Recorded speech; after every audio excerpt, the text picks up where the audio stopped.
October 29, 1929. The stock market crashed 89%. Millions lost everything. Banks failed. Suicides spiked. But three men actually became richer. Bernard Baruch held cash and bought up crashed stocks for pennies on the dollar. John Maynard Keynes owned gold and watched it get revalued 69% overnight. And John D. Rockefeller Jr. held diversified stocks and just kept collecting dividends all the way through the Great Depression. Three different men, three different strategies. But they all followed the same principle: crisis-proof positions. Fast forward to today. Warren Buffett is holding $325 billion in cash, the largest cash position in Berkshire Hathaway's history. Central banks are buying gold at the fastest rate in 70 years. And despite every prediction of doom and gloom, the S&P 500 continues to hit new all-time highs. This is not a coincidence. This is pattern recognition.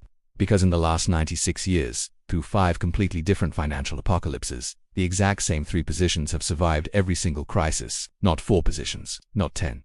3. In this video I'm going to show you the exact 3 positions that worked in 1929, 1973, 2008, 2020, and 2022. I'll explain why they work, how much they return during each crisis, and why the smart money is positioning in these exact 3 assets right now. Because when the next crisis hits and Buffett's massive cash pile says it's coming soon, you'll either be prepared or you'll be wiped out. This is the story of the 3 crisis-proof positions. And if you understand this pattern, you'll never lose money during a financial crisis again. First, before I show you the 3 positions, you need to understand what they survived. We're not talking about small corrections or garden variety recessions. We're talking about 5 complete financial apocalypses that destroyed most investment strategies and ruined millions of people. Crisis number 1. The Great Depression. From 1929 to 1933, the stock market fell 89% from its peak. Crisis number 2. The stagflation of the 1970s. From 1973 to 1982, inflation skyrocketed to nearly 15% annually while the economy stagnated. Bonds were destroyed, savings accounts became worthless. The stock market went absolutely nowhere for 14 years. The dollar lost half its purchasing power. This was a slow-motion destruction of wealth. Crisis number 3, the 2008 financial crisis. The S&P 500 dropped 57%. Real estate crashed by 35%. A staggering $10 trillion in wealth simply vanished. Bear Stearns collapsed. Lehman Brothers died. The global financial system came dangerously close to ending. Crisis number 4, the COVID crash in 2020. The S&P 500 fell 35% in just 23 days. Oil prices went negative. Airlines and cruise lines fell over 70%. The economy completely shut down. This was a totally unprecedented external shock. And crisis number 5, the 2022 bear market. Growth stocks plunged 70%. Bonds had their worst year since 1842. The Fed jacked up rates from 0 to 5.5% in 18 months. This was a monetary policy shockwave. 5 completely different crises, different causes, different mechanisms, different durations. But here's the secret that most financial advisors won't tell you. 3 positions survived all of them. Not just survived, they thrived. And the same 3 positions that worked in 1929 still work today. So, what's the first position? It's cash and treasury bills. The ultimate optionality now. I know what you're thinking. Hold cash during inflation. During bull markets. Yes, because cash isn't about getting returns during the good times. Cash is about having options during the bad times. And options are the most valuable asset you can own when everyone else is being forced to sell. Here's why cash works. First, liquidity. When markets crash and credit freezes, cash is king. Everyone needs it, but no one has it. You become the buyer of last resort, able to scoop up assets at a massive discount. Second, optionality. This gives you unlimited upside with limited downside. Cash can't fall below 0, but it can buy assets that are 50%, 70%, even 90% off during a panic. Cash gives you unlimited opportunities. And third, deflation protection. If deflation hits and prices fall, your cash actually gains purchasing power. Your dollars buy more goods, more services, and more assets. Cash becomes the best investment without you investing in anything. Let's see how this worked in the Great Depression. While stocks fell 89%, cash actually gained 30% in real returns annually. How deflation hit 25%. The prices for everything, food, housing, stocks fell dramatically. If you held $10,000 in cash in 1929, by 1933 you could buy what would have cost you $30,000 just a few years earlier. Not because your cash appreciated, but because everything else depreciated. Treasury bills paid 3 to 4% interest while prices were falling 25%. That's a 28 to 30% real return. Cash was the single best investment of the entire decade. Ever heard the saying cash is trash? Well, history's greatest investors would strongly disagree. In fact, for them, cash isn't just a safety net, it's a weapon. Let's look at the evidence. Back in the roaring 20s, while everyone was buying stocks on margin, legendary financier Bernard Baruch was quietly stacking cash. When the market crashed in 1929, he went on a shopping spree, buying blue-chip stocks for pennies on the dollar. By 1936, he was even wealthier than before the crash. His secret: cash. It preserves your capital and gives you the firepower to buy when everyone else is forced to sell. Fast forward to the 1970s stagflation, probably cash's worst decade. Inflation was high, but cash was still king. While stocks went nowhere and bonds got crushed, cash at least held its ground. And then, something amazing happened. Money market funds were invented, giving regular people access to high-yield treasury bills. By 1979, these funds were paying 15 to 17%. When Fed Chair Paul Volcker jacked up interest rates to 20% to fight inflation, cash became the highest returning asset in America, better than stocks, bonds, gold, everything. Then came the 2008 financial crisis. Who was ready? Warren Buffett. He was sitting on $40 billion in cash while critics called him outdated. When the crisis hit, he became the lender of last resort. He invested billions in Goldman Sachs, General Electric, and Bank of America on incredible terms. His total profit from these crisis deals? Over $16 billion. That's only possible when you have cash while everyone else is desperate for it. The lesson repeated itself during the 2020 COVID crisis. Hedge fund manager Bill Ackman used a small portion of his cash, just $27 million, to place a massive bet against corporate bonds. That single trade paid out $2.6 billion in 30 days. But he didn't stop there. He immediately funneled that profit into beaten-down stocks like Starbucks and Hilton, doubling his money in 6 months as the market recovered. Again, a move only possible because he held cash. Even in the 2022 bear market, cash was a star. While the S&P 500 dropped 18%, treasury bills went from yielding 0 to over 5%. Holding cash meant you didn't just avoid losses, you actually made money. So what's the signal today? Money market funds now hold a record $6 trillion. That's an unprecedented amount of dry powder waiting for the next opportunity. And here's the kicker. Warren Buffett is sitting on $325 billion in cash and T-bills. That's 30% of his entire portfolio, the largest cash position in Berkshire Hathaway's history. He's actively selling assets and hoarding cash, just like he did before the 2008 and 2020 crashes. The warning signal is louder than ever. Now, let's talk about the second position, physical gold. It's often misunderstood, even mocked. But gold has a superpower: it can be printed out of thin air. In a world where governments and central banks create money endlessly, gold's scarcity is its ultimate strength.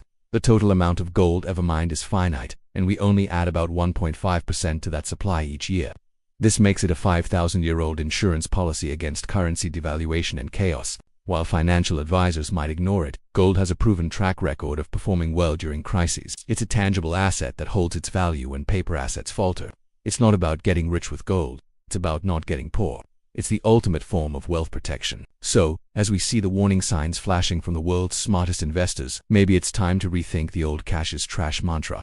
In today's uncertain world, holding cash and physical gold might just be the most strategic move you can make.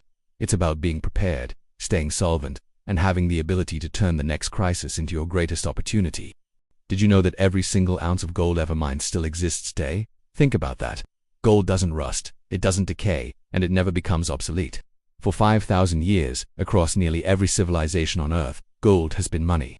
Contrast that with paper currencies, which have an average lifespan of just 27 years. Gold isn't just old money, it's permanent money. But its real superpower is how it performs in a crisis. When everything else seems to be failing, gold not only holds its value, it often gains value. During currency crises, banking collapses, wars, and periods of high inflation, gold is the ultimate wealth preserver. And it's not because the gold itself changes, but because the value of paper money does. Let's look at the track record. During the Great Depression, from 1929 to 1933, the US was on the gold standard, with gold fixed at about $20 an ounce. When President Roosevelt took office, he devalued the dollar by raising the price of gold to $35 an ounce. That's a 69% increase overnight. Anyone holding gold saw their purchasing power jump instantly. While stocks crashed by 89% and banks failed, gold owners preserved their wealth. Even after the government made private gold ownership illegal, pre-1933 gold coins became the go-to for smart money, proving gold protects against currency devaluation and policy mistakes. Then came the 1970s stagflation, gold's greatest modern performance. When the US officially cut the dollar's tie to gold in 1971, gold was at $35. By 1980 it hit $850 an ounce. That's a 24-fold increase, or 2,400%, in just 9 years. It outperformed every other asset class. Why? rampant inflation, oil shocks, and a crisis of confidence in the dollar. Investors and central banks alike fled to gold as the only reliable store of value. While stocks went nowhere for over a decade and real estate struggled to keep up with inflation, only gold truly protected wealth. The lesson here is clear. Gold is the ultimate inflation hedge when faith in paper money crumbles. Fast forward to the 2008 financial crisis. Gold started the year around $850. When Lehman Brothers collapsed, everything fell, including gold, which briefly dropped to $700 as investors sold whatever they could for cash. But then the Federal Reserve stepped in with 0% interest rates and massive money printing. Gold immediately bottomed out and began to soar. It hit $1,000 by 2009, $1,200 by 2010, and a new all-time high of $1,900 by 2011. Gold more than doubled from its crisis lows, while the stock market took 5 years just to get back to where it started. Gold was the early warning signal, anticipating the consequences of central bank money printing. We saw it again during the COVID crisis in 2020. Gold took a brief dip with everything else. But as the Fed launched the largest monetary expansion in U.S. history, gold's recovery was explosive. It rocketed 42% in just 5 months, hitting a new all-time high while the economy was still in a recession. This proved gold's modern relevance in an era of unlimited money printing.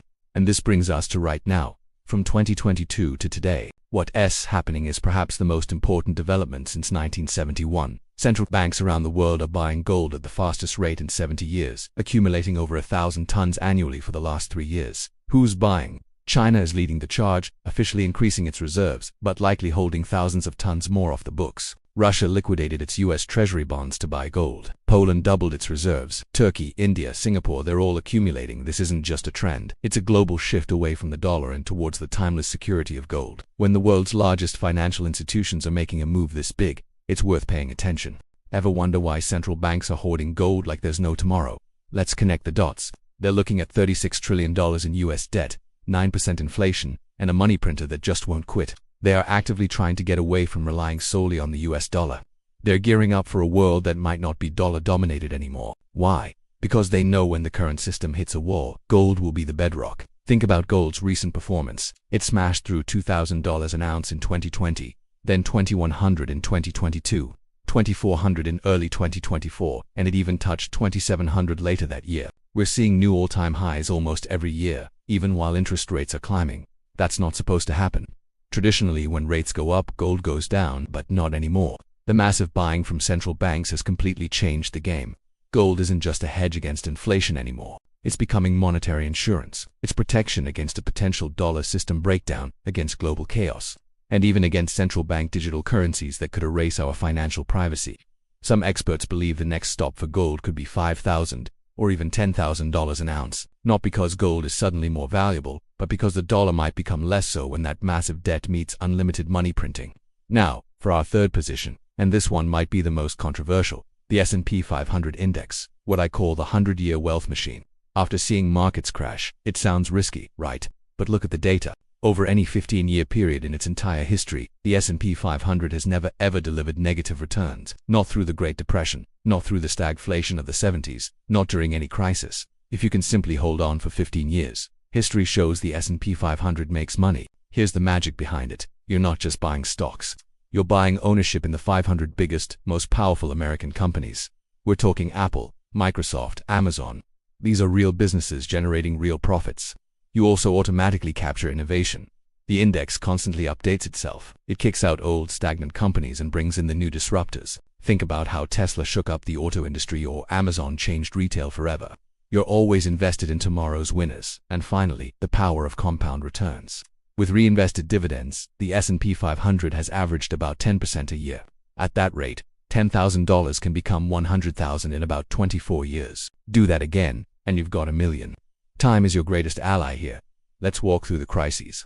The Great Depression saw the market fall 89%, devastating. But if you held on and reinvested your dividends, you were back to even by 1945. And then, an explosive post-war boom that multiplied your investment 10 times over by 1968. The lesson: even the worst crashes recover for those who have the patience to wait. Then came the 70s.